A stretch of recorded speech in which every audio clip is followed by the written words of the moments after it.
Chapter 2. The Nocturnal Being of Unknown. My father had assured me that no big predatory animal, like a lion or tiger, dwelt in it, so I was a little relieved with that information. The light had failed, and it was getting dark. I then remembered the lantern I was holding in my left hand and thought of putting it to good use. I placed the lantern on the ground and brought out the matchbox from the pocket of my shirt. In a moment, I had lit the lantern. The lantern illuminated a small area of the circle around me. It was not much light that the lantern gave me, but it was enough to help find a way to my house. I tried to keep calm and started looking for any clues of any trace of the way to my house. In a forest, it is hard to tell where you are going because everything looks the same. You will be going in circles without knowing it. My father had taught me a trick to deal with such situations. He had told me to mark a tree near you so that you could keep track of where you are going. So I thought of just doing that. I looked for a sharp rock.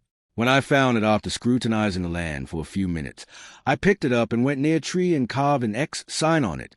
I knew that I couldn't have gotten in for more than a mile. So with that vital information, I forged an idea. I would walk in each direction for a mile or so.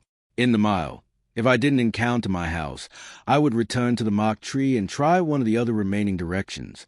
It was a fail-safe plan. Nothing could go wrong. It was just a matter of time before I would stumble upon the way to my house. Without waiting, I put my plan into action. I chose the first direction and started walking towards it. I would walk for about a mile and see if I encountered my house or not. I kept on walking, passing giant trees left and right on my way. My knowledge of trees and plants was very little. My father knew a lot about them. I wished I had taken some lessons from him. When I had walked over a mile and found no trace of the meadow in my house, I decided to make the return journey back to the marked tree. I rushed to it and reached there in no time. Then I made my attempt in one of the remaining 3 directions. Like previously, I walked over a mile and upon not finding my house, I returned to my marked tree. So far, the trick was working. I had eliminated 2 wrong directions, and only 2 directions remained to be investigated. If I were lucky, I would choose the right direction this time and reach the house in no time. I was happy that I would finally get out of this silent, spooky wilderness anytime now. Now, without wasting any time, I carefully selected the direction I would tread and got moving. I had taken only a few steps when I heard a howl of some wild animal. It sounded like a wolf. My father said wolves didn't do anything unless you trespass into their territories. They always lived in large groups, which my father called packs. Nervously, I kept on going because I had to walk for a mile or so to find out if this path was valid or not. My body was covered in perspiration, partly due to the exertion and partly due to the fear. When I had walked for a mile or so, I decided to return to the marked tree. But then something caught my eye. Covered in bushes, I saw a plant which I found very interesting. I had seen many plants before, but not like the one that lay before me. I went near it to observe closely. The plant was blue, and it was covered in long, pointy thorns like those of a rose plant. The flowers that it had were peculiar. They were shaped like sunflowers, but were tainted with black color. Amazed, I raised my hand and touched one of the flowers. No sooner had I done that than the plant shook slightly and emitted from all of its flowers some substance. In a moment, I was surrounded by a cloud of yellow. The plant then shrank. Immediately, I moved a few paces back from it. The disgusting smell of it filled my nostrils. It made my eyes burn, and my sight became blurry. After struggling with it, my sight became normal in a few minutes. My nostrils had also started taking in fresh air. I observed my surroundings. Then the bushes surrounding the plant started to move. Something was hiding within those bushes. When I had gone into the bushes to inspect the plant, I had not found anything in it. I let out a small cry of fear. A cold wind blew and made the leaves of the trees near me rustle. The bushes moved violently. Then a creature jumped out of it. It stood there staring at me. I focused and saw that it was the rabbit I had seen from the meadow of my house. Then I went near it and bent down. I touched its fluffy head and patted it. I told him, "Quite a mess you've gotten me into." Then I moved my attention back to the plant. It was probably some kind of defense mechanism the plant employs when being threatened, I said to myself. I looked down at my rabbit friend, but it was gone. I got to my feet and told myself, "That's enough cheering up the mood for today." And with those words, I started to hurry back to my mock tree. I was on my way to the tree when again I heard a wolf howling. I was glad that I had not encountered any wolf yet, but what would happen next sure made me faint with fear. I was a few meters away from the mock tree. My trick had eliminated 3 of the false directions. I now knew the direction I had to head into. I was hungry and thirsty from my exertion to find the way into this wilderness, and thought of the nice meal my mother had left me in the house and the clean water to quench my thirst. I couldn't wait to get to my house. I now reached the mock tree. Then suddenly, I heard something move above the trees. Whatever it was, it made the sound of moving again. I concentrated in the darkness above. When I found nothing and the sound didn't continue anymore, I dismissed it with a thought that it might be squirrels playing around. No sooner had I done that than a pair of eyes gleamed from a branch in the thicket of leaves above a tree. The eyes were of a bloody red color.